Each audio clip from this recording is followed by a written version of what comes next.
అదే అమ్మవారి గుడికని వెళ్ళాం సార్. ఏమైంది గుళ్ళో? గుళ్ళో ఏం అవ్వలేదు సార్. బలవంతంగా మ్యారేజ్ చేసుకున్నాడు.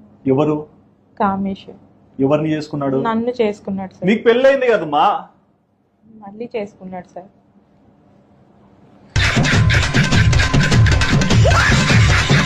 I'm married sir. I have 2 children. మీరు ఇంగ్లీష్ లో చెప్పినంత మాత్రాన ఇంటెలిజెంట్ ఫెలో కారు. తెలుగులో చెప్పినా కానీ నాకు పెళ్ళైంది, 2 పిల్లలు ఉన్నారు. మళ్ళీ తర్వాత ఏం చేసినారు? వాళ్ళ అమ్మోళ్ళ ఇంటికి వెళ్ళాం సార్. ఎవరు అమ్మోళ్ళ ఇంటికి? కామేష్ వాళ్ళ. కామేష్ అమ్మోళ్ళ ఇంటికి ఎందుకు పోయినారు? మా ఇంటికి వెళ్ళలేదు సార్. తాడాడ పడేసి వెళ్ళిపోవచ్చు కదా మీ ఇంటికి. నీకు పిల్లలు లేరా? ఉన్నారు సార్. మరి వాళ్ళ కోసం బతకవా? తల్లివి కదా నువ్వు. అవును సార్. మరి ఏంది నువ్వు చేసింది? వాళ్ళ ఇంటికి పోయినాక ఏమైంది?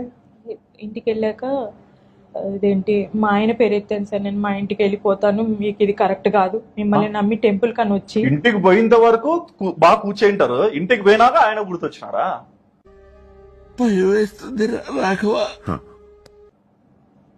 వాళ్ళ ఇంటికి ఆడ నుంచి వాళ్ళ ఇంటికి పోవడానికి ఎన్ని గంటలు పట్టింది? నాకు అటు సైడ్ ట్రావెలింగ్ తెలియదు సార్. మరి వాళ్ళ ఇంటికి పోయి కూర్చున్నారు, ఏమైంది మా? ఏం అవ్వలేదు సార్. మా హస్బెండ్ రామా పుత్తకోడలా అన్నారా?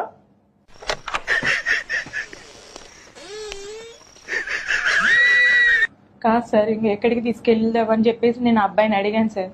అడిగితే వాళ్ళ అమ్మతో మాట్లాడితే, నాకు పెళ్ళైందమ్మా, 2 పిల్లలు ఉన్నారు, నీ కొడుకు చేసిన పని ఇది, మరి నేను ఇంటికి వెళ్ళాలి, ఏంటిది అని చెప్పి నేను అడిగాను సార్. గతం మర్చిపోయినా అని చెప్పాల్సింది తాడి కట్టినప్పుడే.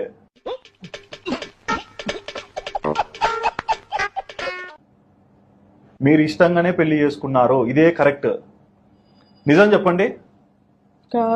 మీ పిల్లల మీద ఒట్టేసి చెప్పండి మా. నిజంగానే మరి తలక ఎందుకు దించుకున్నావు? ఇష్టపడి చేసుకున్నాను. ఏమిటండి మీరు మాట్లాడేది? మరి ఇప్పుడు ఏం కావాలమ్మా? అంటే ఇప్పుడు కామేష్ ఉన్నాడా మీ జీవితంలో? వదిలేశాను సార్. ఎట్లా కామేష్ వదిలేస్తారు? నాకు బాలు కావాలనిపించింది సార్. ఏమా? ఏ రకంగానే నాకు బాలే కరెక్ట్ అనిపించింది sir. First husband Balu correct 100%. 100% అంటే 100%. 100%.